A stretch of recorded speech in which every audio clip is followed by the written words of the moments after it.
Calling dragon ring episode 26। एक अनाड़ी विधि भाग 2। पुस्तक 2 बड़ा होना अध्याय 3 एक अनाड़ी पद्धति भाग 2।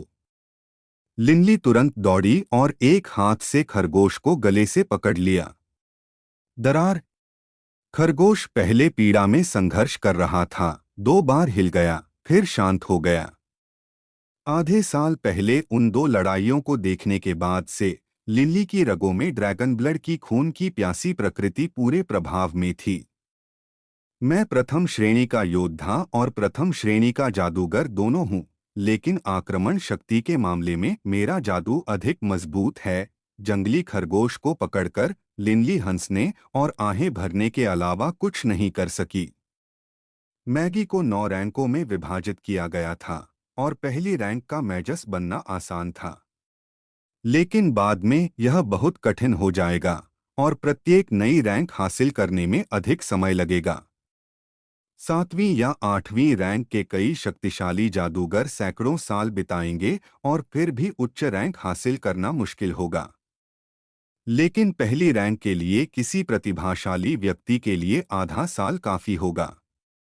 भले ही किसी के पास बहुत अधिक प्रतिभा न हो, जब तक कि वह जादूगर बनने के लिए बुनियादी आवश्यकताओं को पूरा करता है, उसके लिए जादूगर बनने के लिए 2 से 3 साल पर्याप्त होंगे। खरगोश उसके चंगुल में था। लिनली तुरंत पहाड़ से नीचे भागने लगा। लिनली, तुम इसे पका क्यों नहीं रही हो? हालांकि शैडो माउस कच्चा मांस खाएगा, उसका पसंदीदा पका हुआ मांस है। डोहरिन कावर्ट की आवाज लिनली के दिमाग में गूंज उठी। दादाजी डोहरिन, मुझे यकीन है कि आपने पहले कभी किसी बच्चे को नहीं फुसलाया होगा, दौड़ते समय लिनली ने चिढ़ाते हुए स्वर में उत्तर दिया। डोहरिन कावर्ट चौंका। उनका कभी कोई पोता पोती नहीं था और उनके जैसा सम्मानित संत स्तर का ग्रैंड मैगस अन्य बच्चों को मनाने के लिए इतना नीचे क्यों उतरेगा? नहीं, मैंने नहीं किया। डोहरिन कावर्ट को स्वीकार करने के लिए मजबूर होना पड़ा। लिनली ने आत्मविश्वास से कहा, मुझे अक्सर छोटे वार्टन को मनाना पड़ता है। मैं आपको बता दूं, यदि आप किसी बच्चे को कुछ देना चाहते हैं, तो आप उन्हें एकदम से कुछ बहुत अच्छा नहीं दे सकते। अन्यथा भविष्य में वे हर बार वास्तव में कुछ अच्छा या उससे भी बेहतर कुछ की उम्मीद करेंगे। अभी शैडो माउस चट्टानों को चबा रहा है। अगर मैं उसे कुछ कच्चा मांस दूं, तो वह सचमुच खुश हो जाएगा। मैं उसे 7 या 8 दिनों तक कच्चा मांस दूंगा और फिर उसे पका हुआ मांस दूंगा। इससे उसे और भी खुशी मिलेगी। डोहरिन कावर्ट तुरंत समझ गए। जो जितना पुराना होता गया, वह उतना ही अधिक चालाक होता जाता है। वह इस तर्क को समझने में कैसे असफल हो सकता है? यह वही तरीका था जो उन्होंने अधीनस्थों से निपटने में इस्तेमाल किया था। पहले उन्हें बस थोड़ा सा स्वाद देना और फिर बाद में उन्हें और अधिक देना। यदि आपने उन्हें बहुत पहले ही बहुत कुछ दे दिया, तो भविष्य में उनकी इच्छाओं को पूरा करना कठिन होगा। मैंने इसके बारे में बंदरों को पालने से जुड़ी एक किताब में भी पढ़ा था। सुबह 3 बजे कहना और फिर दोपहर 4 बजे तक बढ़ाना, सुबह 4 कहना और फिर दोपहर 3 बजे तक कम करना से कहीं अधिक प्रभावी है। लिनली मुस्कुराई। डोहरिन कावर्ट को अचानक महसूस हुआ कि यद्यपि लिनली केवल 8 वर्ष का था, फिर भी वह कई युवा वयस्कों से कमतर नहीं था। ऐसा लगता है कि बारूक कबीले की शैक्षिक पद्धतियां आखिरकार काफी प्रभावी हैं। डोहरिन कावर्ट ने चुपचाप प्रशंसा के साथ आह भरी। शिक्षा किसी व्यक्ति की बुद्धि को बढ़ा सकती है, लेकिन अधिकांश आम लोगों के पास शिक्षा तक पहुंच नहीं थी। अधिकांश आम लोग अच्छी मैगस अकादमियों या योद्धा अकादमियों के लिए प्रवेश आवश्यकताओं या शुल्क आवश्यकताओं को पूरा नहीं कर सके। माउंट वुशान के किसी भी व्यक्ति को लिनली का हाथ में जंगली खरगोश लेकर घर भागना अजीब नहीं लगा। सच में, जब से लिनली ने अर्थ स्पाइक मंत्र सीखा था, वह अक्सर जंगली खरगोश घर लाता था। युवा मास्टर लिनली बहुत दुर्जेय है। उसने एक और जंगली खरगोश पकड़ लिया। जब शहर के आम लोग उसे गुजरते हुए देख रहे थे तो मुस्कुरा रहे थे। सड़क पर उनके पास से गुजरते समय लिनली भी विनम्रतापूर्वक उनकी ओर देखकर मुस्कुराया। मुझे आश्चर्य है कि क्या शैडो माउस कुछ खाएगा जो दूसरे द्वारा प्रदान किया गया है।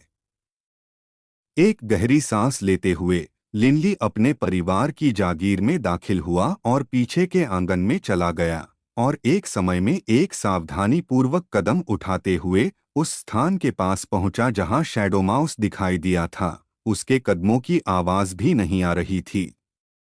कुछ ही समय में लिनली अपनी पहले वाली स्थिति में वापस आ गया। शैडो माउस कहाँ है? लिनली ने प्राचीन इमारत को देखा, लेकिन कुछ मलबे और सड़ती पत्तियों के अलावा उसे कुछ भी दिखाई नहीं दिया। कुछ पत्थरों पर अभी भी चबाए जाने के निशान दिख रहे थे, लेकिन पूरी इमारत के अंदर स्कैन करने के बावजूद वह शैडो माउस की छाया तक नहीं देख सका। लिनली निराश और दुखी महसूस करने के अलावा कुछ नहीं कर सकी।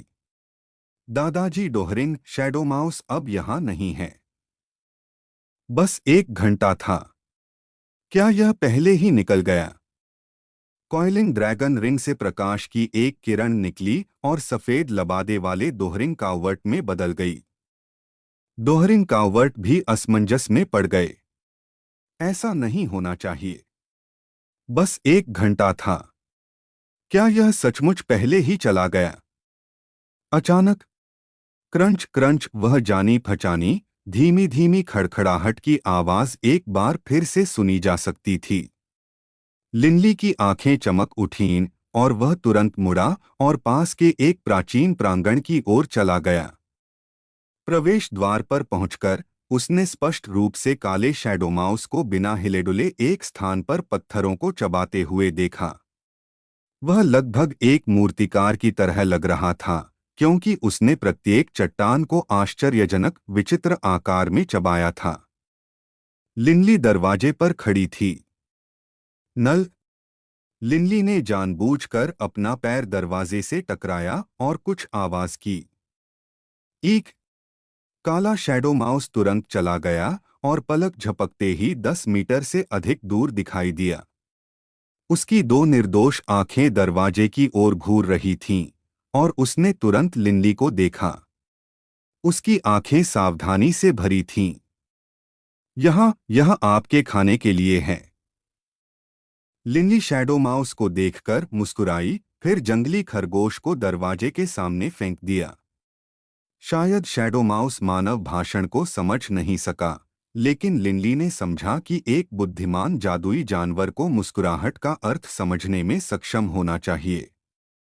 आखिरकार जादुई जानवर जंगली जानवरों की तरह नहीं थे। उनकी बुद्धि का स्तर मनुष्यों से थोड़ा ही कम था और कुछ शक्तिशाली जादुई जानवर अविश्वसनीय रूप से चालाक थे। इसे जल्दी मत करो, इसे जल्दी मत करो, लिनली खुद से कहता रहा और फिर खुद को धीरे धीरे चलने के लिए मजबूर किया।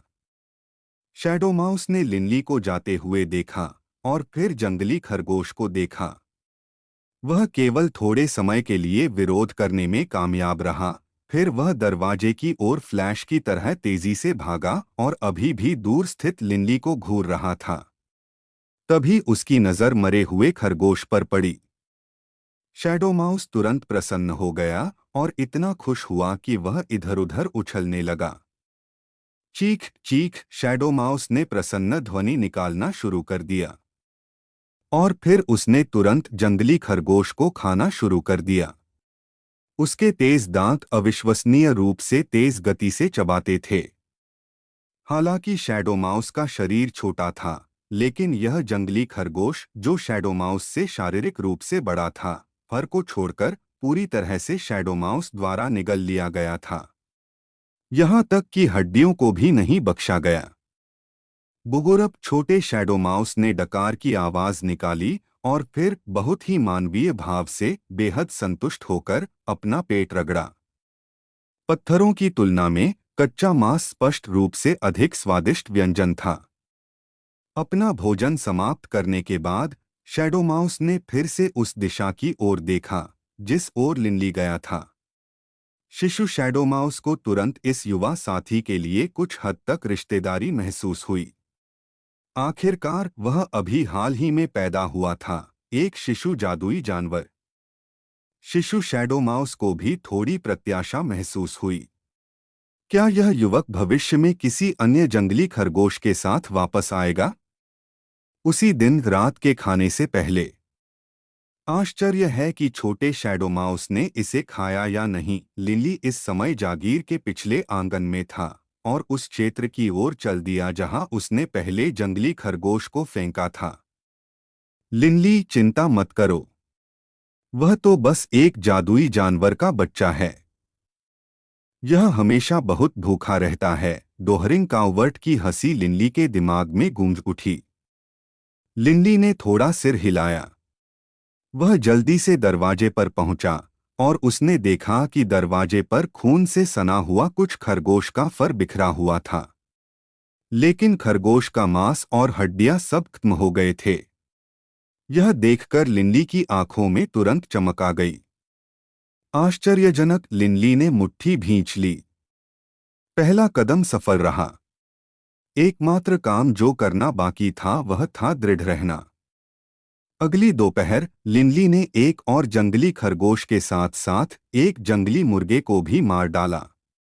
उसने रात के खाने की तैयारी के लिए चाचा हिरी को जंगली खरगोश दिया और फिर जंगली मुर्गे को ठीक उसी स्थान पर फेंक दिया जहां उसने खरगोश को फेंका था, उस आंगन के द्वार पर। शैडो माउस वास्तव में यहाँ मुझे घूर रहा है। लिनली हंसा क्योंकि उसने देखा कि आंगन के अंदर शैडो माउस उसे आते हुए देख रहा था। लिनली, ऐसा लग रहा है कि चीजें सुचारू रूप से आगे बढ़ रही हैं। वह आपको देखकर तुरंत भाग नहीं गया, इसका मतलब है कि वह आपके प्रति ज्यादा शत्रुता महसूस नहीं करता है। यह देखकर डोहरिंग काउवर्ट ने गुप्त रूप से लिनली के लिए खुशी महसूस की। लिनली वास्तव में भाग्यशाली थी कि उसे इतने शक्तिशाली किशोर जादुई जानवर से मुलाकात हुई। मुझे सचमुच आश्चर्य है कि इस युवा लड़के के माता-पिता क्या कर रहे हैं। डोहरिंग काउवर्ट को गुप्त रूप से संदेह था। जंगली मुर्गे को दरवाजे पर रखने के बाद उसने युवा शैडो माउस से कुछ शब्द कहे, मुस्कुराया और फिर पीछे हट गया। लेकिन इस बार वह नहीं गया, बस एक तरफ खड़ा होकर देखता रहा। कुछ ही समय बाद युवा शैडो माउस भाग गया। अपने चारों ओर देखते हुए जब उसने लिनली की दूर से उपस्थिति देखी तो वह बहुत डरा नहीं था। उसने तुरंत अपना सिर नीचे किया और चिकन खाना शुरू कर दिया। तीसरा दिन, चौथा दिन, पांचवां दिन, ये गतिविधियां जारी रहीं। दिन ब दिन लिनली ने छोटे शैडो माउस के खाने के लिए जंगली खरगोशों और अन्य जानवरों को तैयार करते हुए ध्यान प्रशिक्षण जारी रखा। हॉग और हिलमैन सहित पूरे वुशान टाउनशिप में कोई भी नहीं जानता था कि लिनली जादू सीख रही थी। इसी तरह उनमें से कोई भी नहीं जानता था कि लिनली एक किशोर जादुई जानवर की देखभाल कर रही थी जिसके पास पहले से ही चौथी रैंक की शक्ति थी। केवल डोहरिंग काउवर्ट को इस सब के बारे में पता था क्योंकि उन्होंने लिनली को परिपक्व होते देखा था। ऐसा कोई रास्ता नहीं है कि छोटी सी वुशान टाउनशिप लिनली के लिए काफी बड़ी हो। लिनली को जादू का अभ्यास करने के लिए ध्यानमग्न समाधि में प्रवेश करते हुए देखकर डोहरिंग काउवर्ट को उत्साह का संकेत महसूस हुआ। देर सवेर वह एक वयस्क वायलेट शैडो माउस लाएगा और यूलान महाद्वीप की दुनिया के। अगर आप इस कहानी को एक शुरू से एक लाइन में सब कुछ सुनना चाहते हैं तो इस वीडियो के डिस्क्रिप्शन में प्लेलिस्ट का लिंक है, इसमें क्लिक करके सुन सकते हैं।